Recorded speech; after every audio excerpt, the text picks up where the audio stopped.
Okay, it's 8 o'clock. Good morning, everybody. Let's see. I thought I should mention that we have a test coming up next Friday. So it'll be Friday, October 9th. Okay, and it will cover the September 25th and October 2nd homework material. And just like before, I must be able to see you on camera during the test. So it'll be the same format as last time. When is this again? Next Friday, October 9th. October 9th is, so it's covering this homework and the previous one. That's right.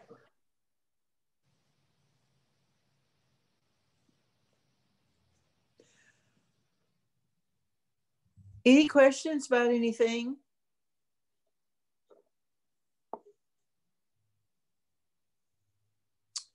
Okay, let's get started then.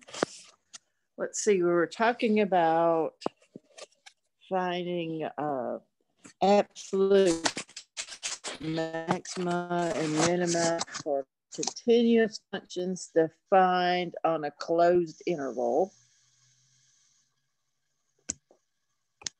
Okay. Dr. Kennedy, are you recording? No, thank you. Okay, let me go back. Okay. Thank you. Yes, now I am. Okay.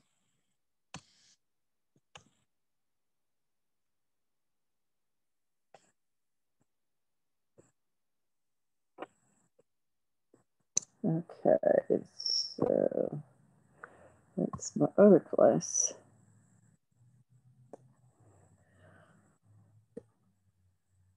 All right.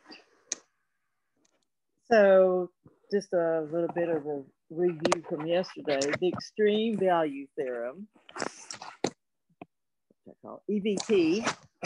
If you have a function that's continuous on a closed interval, then the assumption that f is continuous and the assumption that you're dealing with a closed interval, so number A and number B and everything in between. This is not true unless both of those hypotheses are satisfied. But if you do have this situation, then f is going to attain a highest value and a lowest value on that interval. Okay. And if I just say the maximum, I mean the absolute maximum. And we talked about what that means yesterday, but let me just draw a picture again. So you have a function. Okay, that's my coordinate system there. And draw a curve.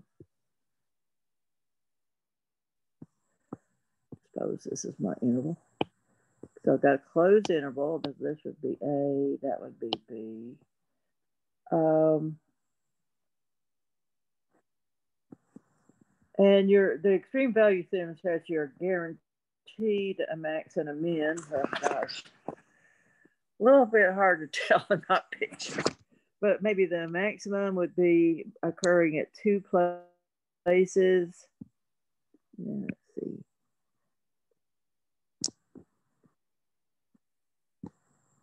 Looks like you'd have one there and you'd have one there. If those are at the same level, that would be the maximum value.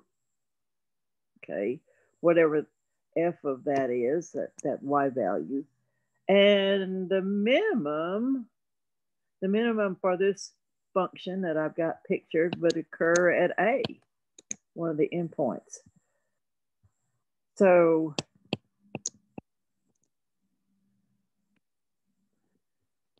this would be f at A, and I'll call this point x1 and this one x2. Looks like the maximum occurs at two places, and it's f of x1. So you do have a maximum value and a minimum value. Now, there are other interesting things here. At x1 and x2, you have also a local maximum. Okay, that is in some open interval, f of x1 is bigger than f of x for other points in the interval. You also have a local minimum. Local minimum occurs, why does the color keep changing? Local minimum occurs right there, okay? Because that point is the lowest for some interval, open interval. Okay, so we talked about the definitions of those things yesterday. And right, yeah, so extreme value theorem, that guarantees the existence of a minimum and a maximum. And we also talked about Fermat's theorem. If f has a local maximum or minimum at a number c, and if f prime of c exists, then f prime of c is equal to 0. We're going to use this, okay, to find where a function attains a maximum or a minimum in an interval. And okay, from Fermat's theorem, the places where f prime of c is equal to 0 or where f prime of c doesn't exist, they're kind of important. And they're called critical numbers. A critical number of a function f is a number c in the domain of f, such that either f prime of c is 0 or f prime of c does not exist. And putting this together with this, if you've got a local maximum for a function or a local minimum for a function at a number c, then c has to be a critical number of f. Okay, so this gives us a way to find maxima and minima for a function, the continuous function on a closed interval. If we want to do that, we need to find the values of f at the critical numbers in AB. So that means you got to find the critical numbers and then evaluate them under f. And also you need the values of f at the endpoints. You then make a list of the critical numbers and the endpoints and a list of the values of f at those values, the critical numbers and the endpoints. The highest number in the list is the absolute max, and the smallest is the absolute minimum. The highest number in the list of f values. So this is really pretty straightforward. Okay. And let's do a couple of problems. Here's one. Find the absolute maximum. Excuse me, Dr. Ken. I think somebody might be in the waiting room. Okay. Thanks.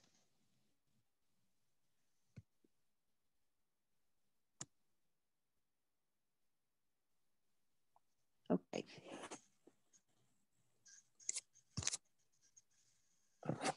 Okay. All right, so we have this function, it's a cubic polynomial, x cubed minus 3x squared plus 1.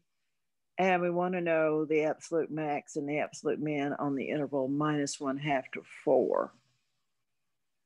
All right, so I think I'll just erase this. That was just to jog our memories. Okay. Somebody else just came in. All right.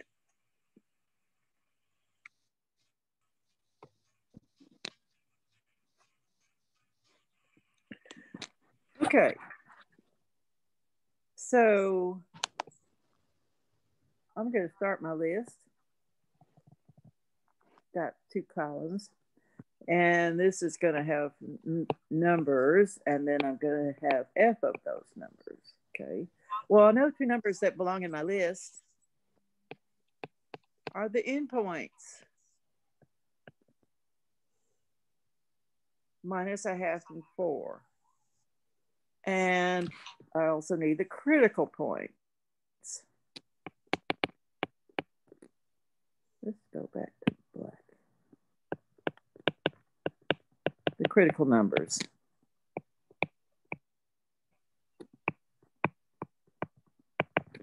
Okay, so to find the critical numbers, I need all the numbers such that f prime of that number is C, or f prime of that number does not exist. Well, f prime is going to exist for all numbers here because it's a polynomial we're dealing with. F prime of x would be 3x squared minus 6x. Okay, and f prime always exists.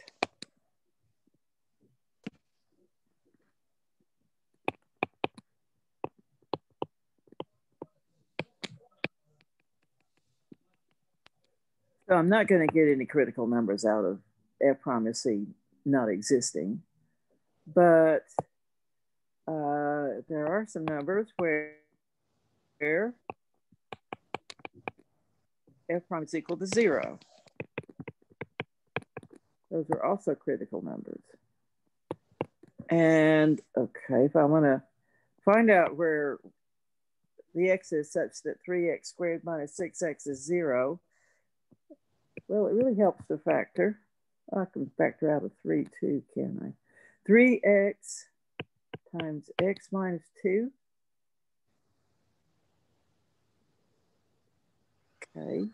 And now we have 3x times x minus 2 is 0. Well, if a times b is equal to 0, that means a is 0 or b is 0.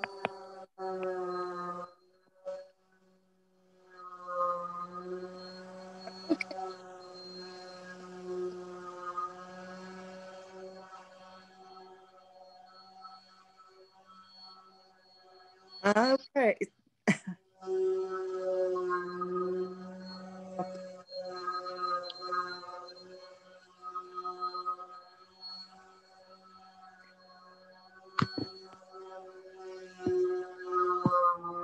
Mr. Manning, Miss Manning, turn your phone off.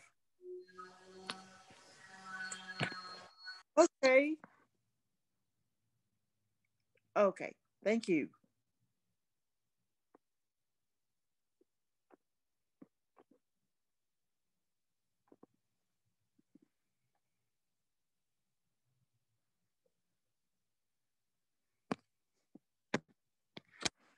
All right, so this says that 3x is 0, which says x is 0, or x minus 2 is 0, which says that x is 2. So we get two critical numbers, and they are in our interval. Okay, so that those two numbers go in the list. And now I need the f values for those four numbers. So f of minus a half would be 3 times 1/4 plus 3.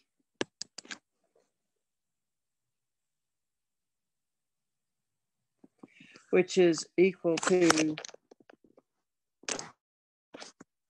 6 1/4. No, it's not.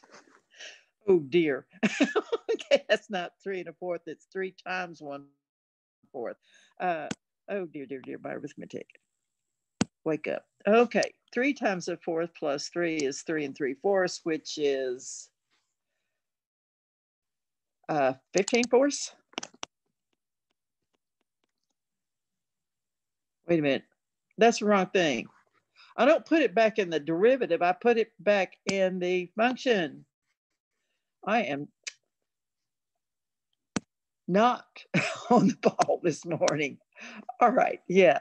It goes back in here, not in the derivative. All right. So X cubed would be minus 1/8. X squared is 1/4. So that's going to be plus 3/4. And then plus 1 is 7/4 minus 1/8. So 7/4 is 14/8. It's 13/8.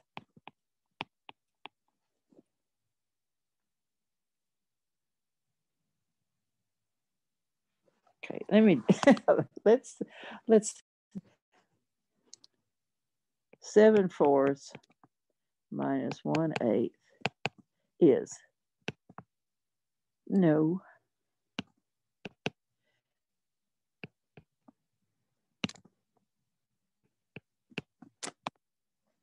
Is 14/8 minus 1/8. Yeah, that's right. 13/8. Okay. 13/8. If I put in 0, okay, back into my original function, I get 1. If I put in 2, I get 8 minus 12 plus 1 is 9 minus 12 is minus 3. If I put in 4, I get, okay, 4 cubed is 64, and 4 squared is 16, times 3 is 48. And 64 minus 48 is 16. Plus 1 is 17. Okay. So all I got to do now is find the largest number in this list and the smallest number in the list. What's the largest number?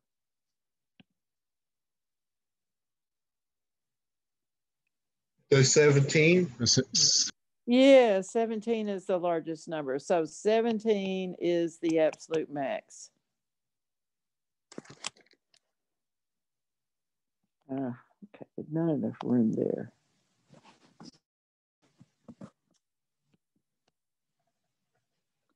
I'll make some room. 17 is the absolute max. What's the absolute min? -3. -3.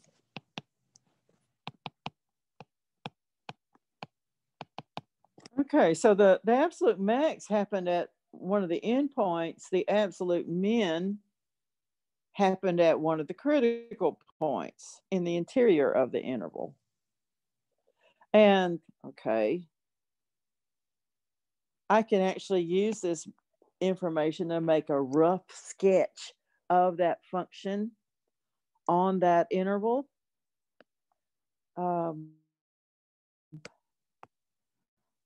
And actually, not asking you to do that just yet, but doesn't hurt to start thinking about these things. Okay, here's my coordinate system, and I'm only interested in the interval from -0.5 to 4. We got critical numbers at 0 and 2. Okay. And then our F values at -1/2, it was 13/8.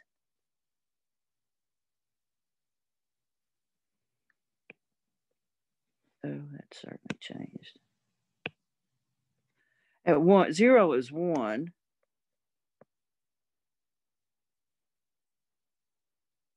That 13/8 doesn't look right. Let me go back and check my arithmetic. Okay, so if I put -0.5 in, 1/2 times 1/2 is 1/4, and 1/4 times 1/2 is 1/8, then it's a negative. Okay, that seems right. Oh. Oh, that was supposed to be minus 3/4. That is wrong. Yeah, that wasn't. I think I've got a local max at 0. So at this point, it should not be above it. Okay, so that gives me minus 1/4 plus 1/8 is minus 1/8. Okay, that makes more sense. Wouldn't it be positive 1/8 because it would be equal to negative 7/8 minus or plus 8/8? You're right. You're right. Okay, so okay, so plus 1/8. Okay, which makes this. Let's see. Maybe I'll use color. It makes this not on the axis, but just a little bit above it, and then it comes up to 1. And let's see, what happens at 2? You're minus 3. F value is minus 3. So 1, 2, 3. And then at 4, it pops way back up to 17. Okay, I'll call that 17. Okay, so the graph is doing something like this. And derivatives are real useful. They're going to tell us where we get these high points and low points. Any questions about that problem?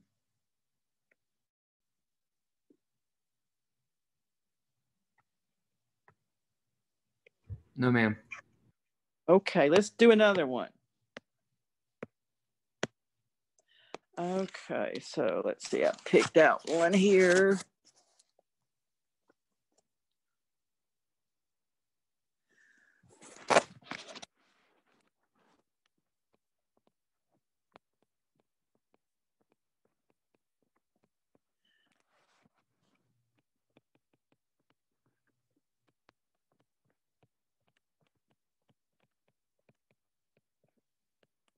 Find the absolute minimum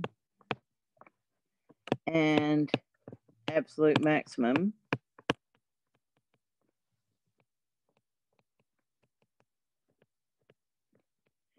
of f of x equal to x minus 2 sine x on the interval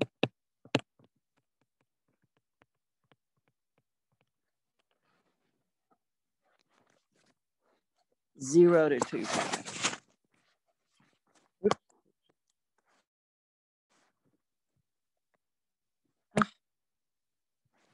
If I do it like this.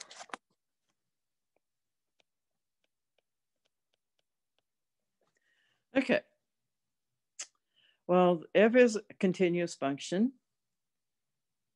Okay, because x is continuous and sine x is continuous, and so is x minus 2x, 2 sine x. And I do have a closed interval. So I know my endpoints belong in my list.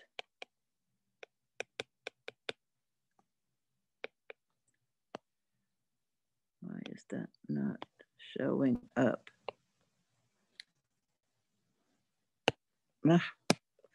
Oh, my pen's not working. Just a minute. So let's see if I can go back here. Okay.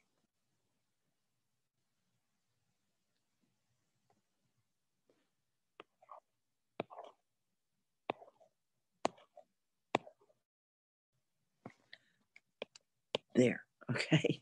Okay, so 0 and 2 pi belong in that list. And then what goes in between is any critical numbers in the interval. So I need my critical numbers.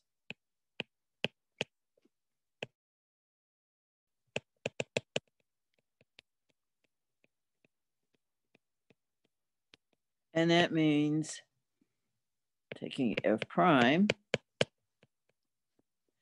That's 1 minus 2 cosine of x. It's an equal sign. Okay. All right, and this derivative always exists.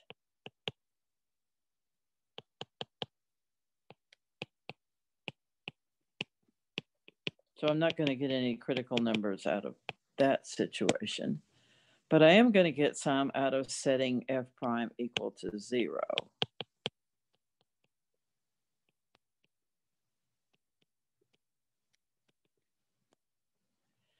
Okay, so 1 is 2 cosine of x, and 1/2 is the cosine of x. So what's x?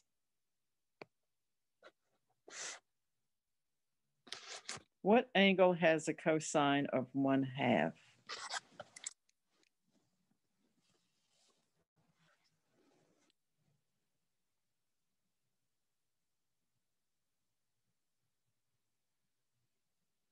Somebody?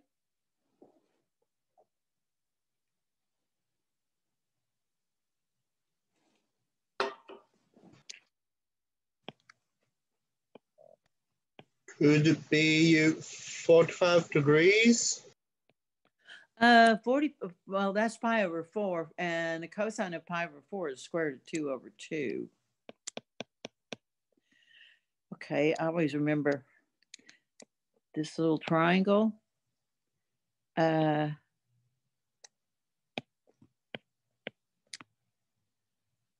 that's wrong. Okay. Yeah. It's pi over 3. Okay. This is the pi over 6, pi over 3 triangle. And the side opposite pi over 6 is 1. The side opposite pi over 3 is the square root of 3. And the hypotenuse is 2. If you remember this triangle, you can remember the values for cosine, sine of pi over 3. Of the trig values, excuse me. The trig functions evaluated at those two angles. Okay, so that's one of your special angles, and you should know those. So that says that x is pi over 3. Is that the only place that the cosine is equal to 1/2 in the interval from 0 to 2 pi? Let's see. Thinking about my unit circle. So pi over 3 is about there.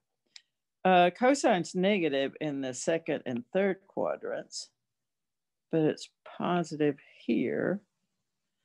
So let's see. So that would be 5 pi over 3.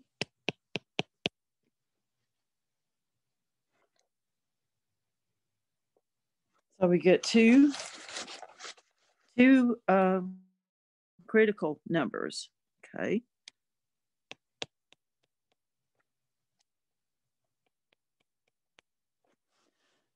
Pi over 3 and 5 pi over 3. And now I need to evaluate. Okay, and it's always good to remember the function and not put it back into the derivative. The function is x minus the sine, 2 sine of x. Okay, f of 0 is 0. F of 2 pi is easy too. Sine of 2 pi is 0, so f of 2 pi is just 2 pi.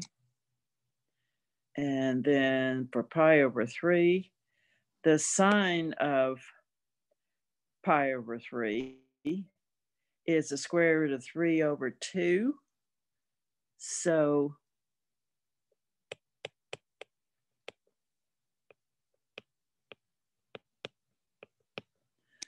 and that's equal to pi over 3. I didn't leave enough room.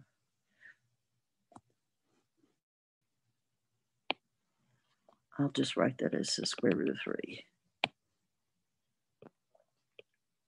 Okay. And for 5 pi over 3, okay, we get 5 pi over 3. And the sine of 5 pi over 3, the sine of 5 pi over 3 is negative the square root of 3 over 2. So that's going to be plus the square root of 3. Let's make sure I did those correctly. At pi over 3, okay, f of pi over 3 minus 2 times the sine of pi over 3. And looking at this triangle, that's the square root of 3 over 2. So pi over 3 minus the square root of 3. And then for 5 pi over 3, I would get 5 pi over 3 minus 2 times minus the square root of 3 over 2. So I think that was okay. Okay. With me, it never, I always check because I know, I do a lot of stupid things basically and think numbers magically change and whatever. And so it pays to go back and check yourself. And please do interrupt and correct me if you see something wrong, okay? It helps. All right, so let's see. Well, sometimes you have to pull out your calculator, figure out how big these numbers are, but I don't think we have to do that here. 0 and 2 pi. 2 pi is about 6.28. What about pi over 3? Pi over 3 is a little bit bigger than 1 minus the square root of pi over 3, which is about 1.7. I think that is a slightly negative number. Yeah, it is. Okay, so it's okay. It's not large negative. Is less than 0.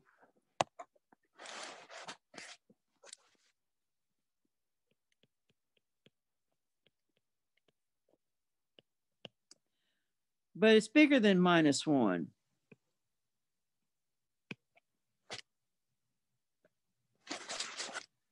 Okay. And 5 pi over 3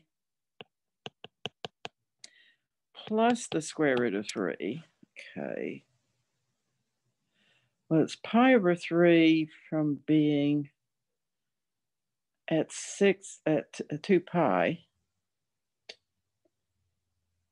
And square root of 3 is bigger than pi over 3. So this is going to be bigger than 2 pi. Okay. Well, okay. Then this the minimum is that number and the maximum is that number. This is the only negative number in the list, so it's the minimum.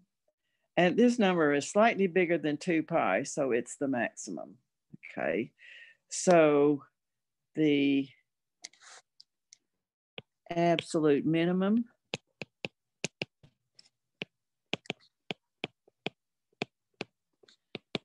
is pi over 3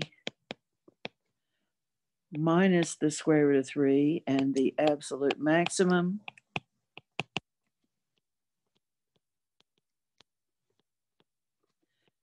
is 5 pi over 3 plus the square root of 3.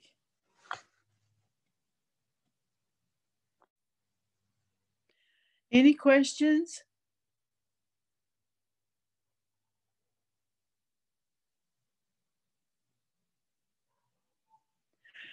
In a case like this, pulling out your calculator would be a perfectly reasonable thing to do, okay? But, yeah, sometimes it's kind of hard to look at these values and tell which one's the largest and which one's the smallest. But even if you use your calculator,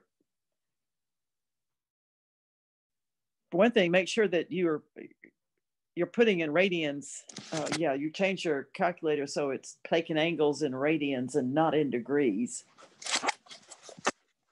You evaluate it at pi over 3 degrees, you're going to get a different answer than if you evaluated it pi over 3 radians. Pays to be careful. Okay. Let's do one more. And how am I doing on time? Okay. And I hadn't quite decided which one here. I've got my old calculus book out. I'm going to pick one out. How about one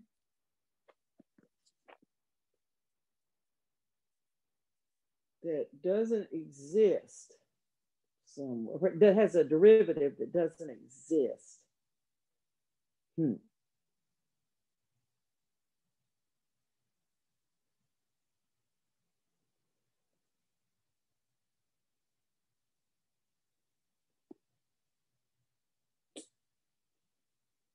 I don't see one.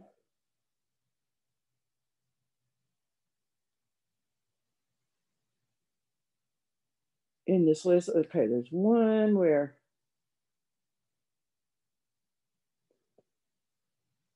okay, I'll just change it a little bit. And this may get me into trouble, but I want to find, okay, so here's another problem.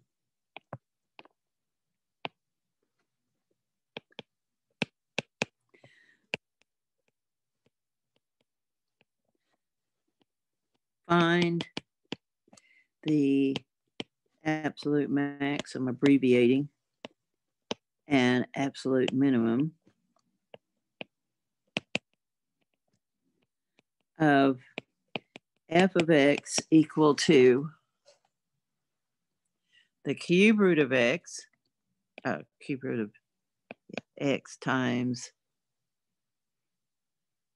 8 minus x on the interval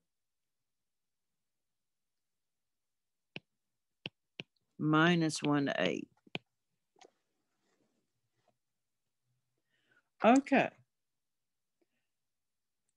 Well, first of all, is this function continuous on this interval?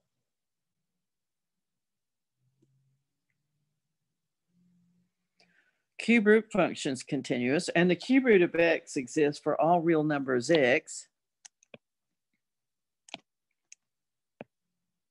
Okay. So that's a continuous function. And 8 minus x is certainly continuous. And if you multiply them together, that's continuous. This function is continuous on this closed interval. In fact, this function is continuous on the whole real line. We're just cutting the numbers down to the interval -1 to 8. All right. Okay, so f is continuous on this interval. That means I can use this closed interval method. And let me write the function up there so I don't forget and stick it in the derivative. Okay, well, I know my endpoints go in my list of critical numbers. Well, my list of critical numbers and endpoints. Okay. What about the critical numbers? Well, what's f prime?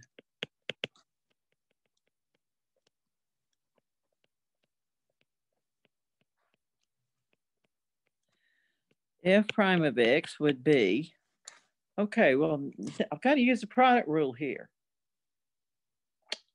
And also it helps, let's see, it helps to write f in terms of that cube root in terms of an exponent. So let me write f of x differently first. This is x to the 1/3 times 8 minus x. So f prime is 1/3 x to the minus 2/3. That's the derivative of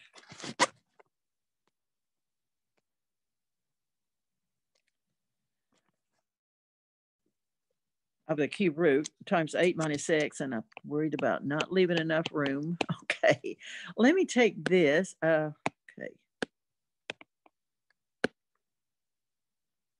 And just move it down.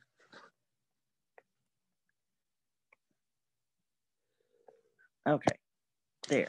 Now I have plenty of room. Okay, yeah, I'm using the product rule here to take my derivative because I have a product of two functions. Okay, and then I need x to the 1/3 times the derivative of 8 minus x. Well, the derivative of 8 is 0, and the derivative of minus x is -1. All right. Let's clean that up a little bit. This is really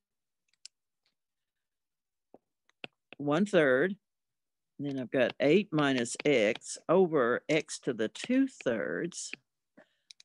So that x to the 2/3, that's in the denominator now. My minus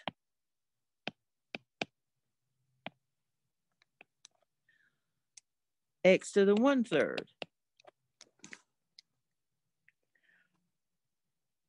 Well, that function is not always defined. This is the derivative function. Where is this function not defined?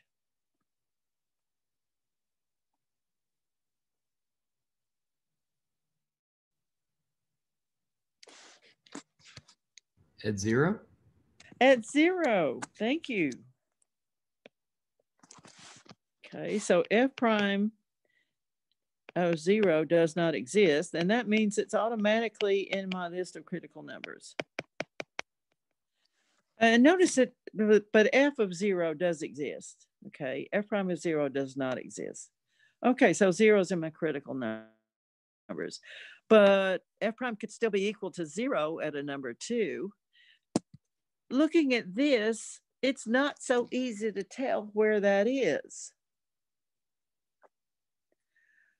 Okay, if I want to find out where an expression is equal to 0, where a function is equal to 0, it really helps if you can write their function as a product. So let's see if we can do that.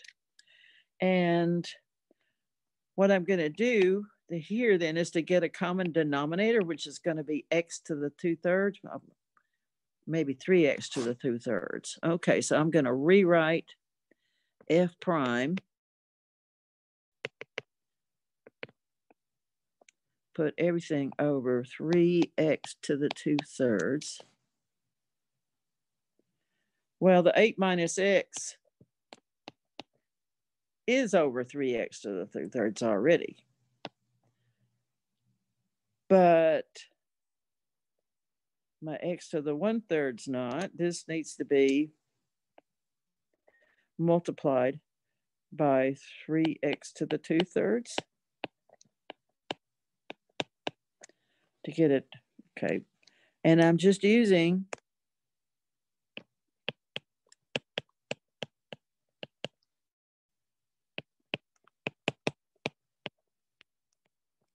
that. Okay, So algebra, I've posted a list of all the algebra rules on the blackboard, so it's there for you. Okay, well I think that's going to help some, because now the numerator becomes 8 minus x minus 3 times x. X to the 2/3 times x to the 1/3 is x to the 1. So that's 8 minus 4x over 3x to the 2/3. Okay. So f prime of x is equal to 0.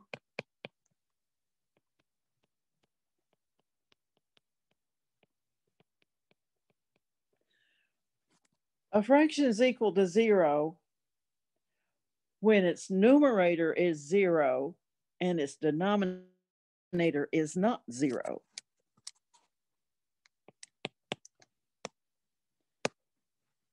So that means that 8 minus 4x has to be 0. But I don't want any x where 3, but we already threw out we already got the place where that 3x to the 2/3 would be 0, and that's at 0. Okay. But this says then that x is 2. And that's also in our interval we're interested in. So, okay, let's see. So, well, f of 0 is 0. That's easy. For minus 1, that would be minus 1, cubic root of minus 1 is minus 1. 8 minus minus 1 is 9. So minus 9. At 2, we would have the cube root of 2 times 6. And at 8, we would get 0. Okay. Well, it's pretty clear what our max and our min are then. Minus 9. That's the smallest number in the list.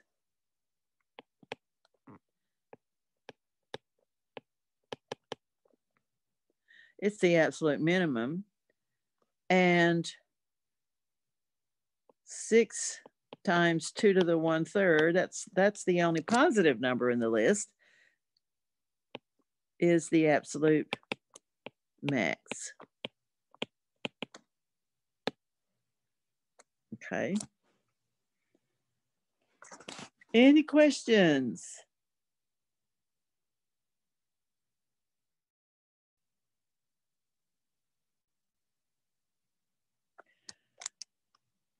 Algebra is going to become important. Well, it has been important. It will remain important. Now you're going to need to be able to write your derivatives in certain ways so that you can figure out what's going on. Okay. No questions?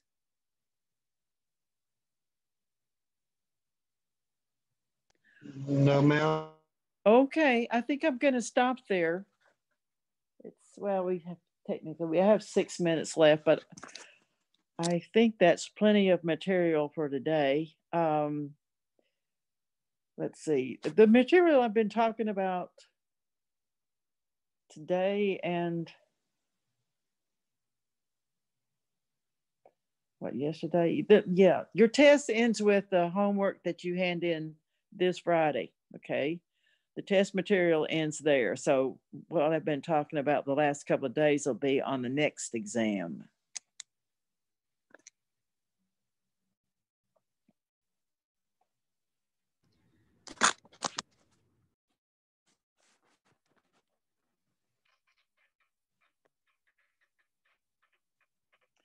Okay, so you can go. class is over for today. If you've got questions, stick around for a minute.